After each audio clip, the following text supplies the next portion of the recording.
Alors, pour ceux qui ont vu la première vidéo, je soupçonnais le BMS de ne pas délivrer la bonne tension. Donc ce que j'ai fait, c'est que j'ai récupéré la bonne tension directement aux bornes des batteries, hein.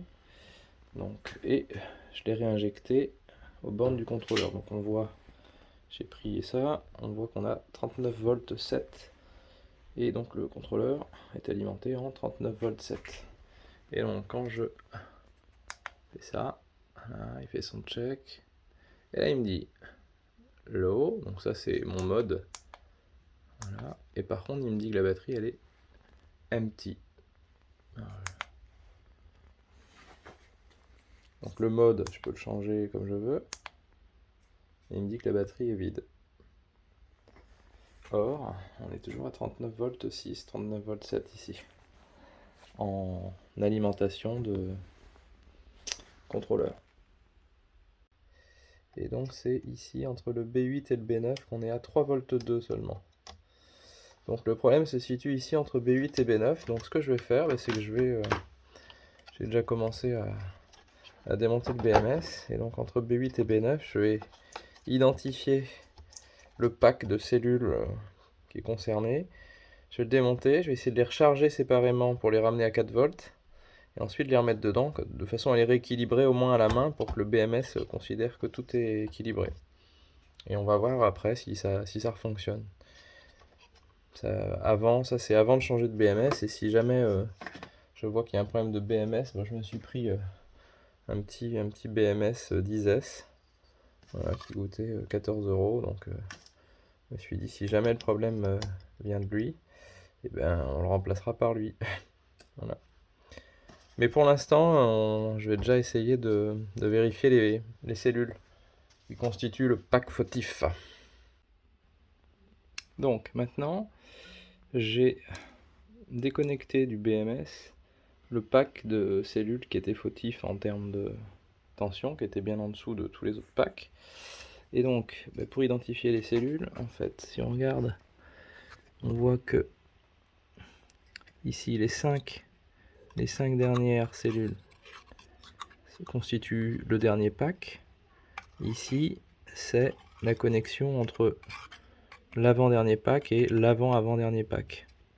Et donc, de l'autre côté, ça va être l'inverse. Donc on retrouve ici nos 5 cellules de dernier pack, et donc celles qui sont fautives, ce sont ces 5 là que j'ai identifiées avec des croix. Donc maintenant il faut que j'arrive à enlever ça là, pour voir, et puis il faudra que je réussisse à ouvrir ça pour sortir les cellules. Bon, bref, il y a un peu de boulot encore. Bon, alors on constate qu'ici il y a des petits picots, donc avec un tournevis, en fait, quand on vient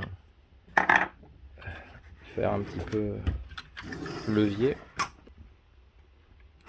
voilà, on arrive à le sortir comme ça.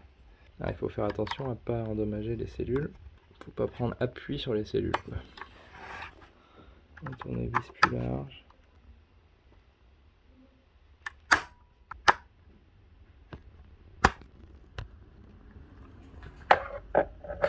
Voilà. Ça, c'est déclipsé ici.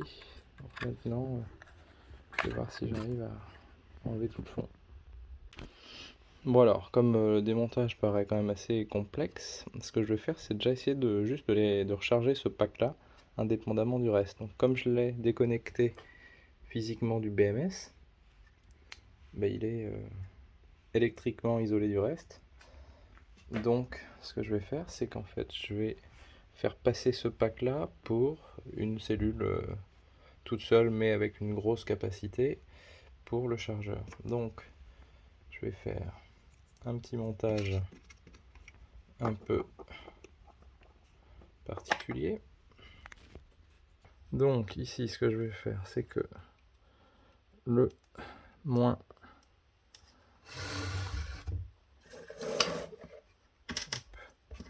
que vous voyez bien, voilà, le moins du pack de cellules, je le mets sur le moins du chargeur.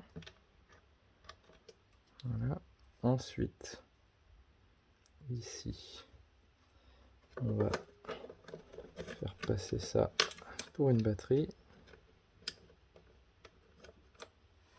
Voilà, donc pour l'instant, il ne voit rien parce que j'ai pas relié le plus.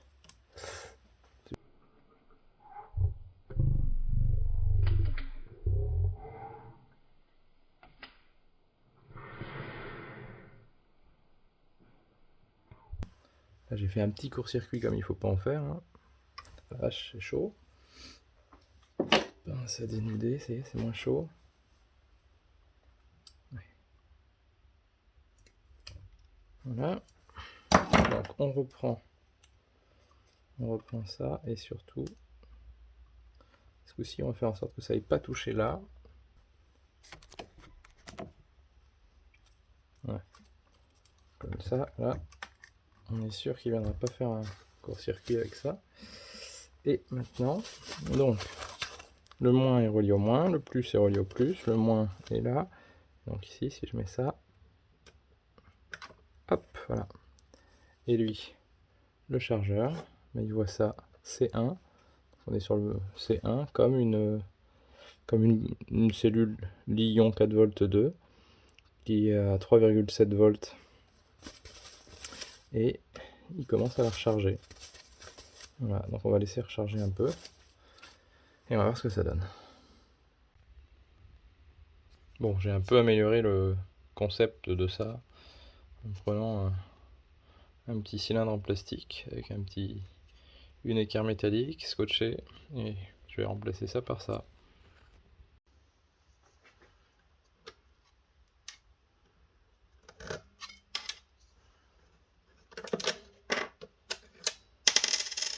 Donc, on remet le négatif, tac, voilà, et on rebranche le positif et tac, il reconnaît C1 comme une grosse cellule. Comme ça permet de recharger un pack de cellules de façon indépendante du reste. Bon, une fois qu'on l'a déconnecté du BMS évidemment, et sans faire de court-circuit évidemment.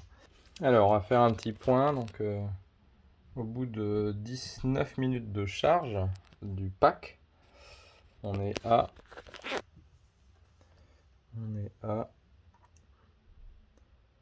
3 volts 33. Donc on va laisser maintenant, 20 minutes 3 volts 33, on va laisser tourner et puis on reviendra voir de combien ça augmente à intervalle de temps à peu près homogène. Alors, donc tout à l'heure, au bout de 20 minutes de chargement, on était à 3 volts 33. Donc là ça fait 31 minutes maintenant. Et en 31 minutes, on est à 3 volts 35. 0,02 volts en 10 minutes on va dire, donc ça fait 0,1 volt à peu près en 1 heure.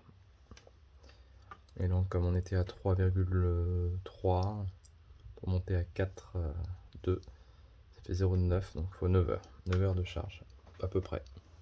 Donc voilà, mais comme le montage est un petit peu scabreux, puisqu'on a donc la fausse batterie, et ici qui me permet ensuite, si on suit les câbles, de recharger donc ce pack là de façon individuelle, puisque je l'ai déconnecté du reste du BMS.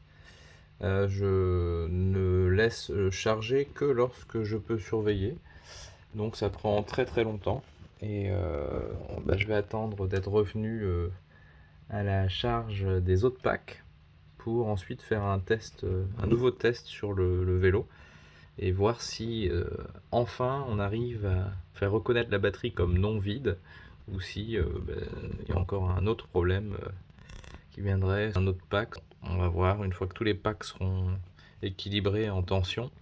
Après, peut-être qu'ils sont équilibrés en tension et qu'en termes de capacité, ils sont vides. Donc ça, je ne sais pas. Il faudra encore mener d'autres tests. C'est donc la suite au prochain numéro. Et donc, je vous invite à vous abonner pour avoir d'autres infos sur cette batterie et savoir si on va enfin pouvoir en faire quelque chose ou pas.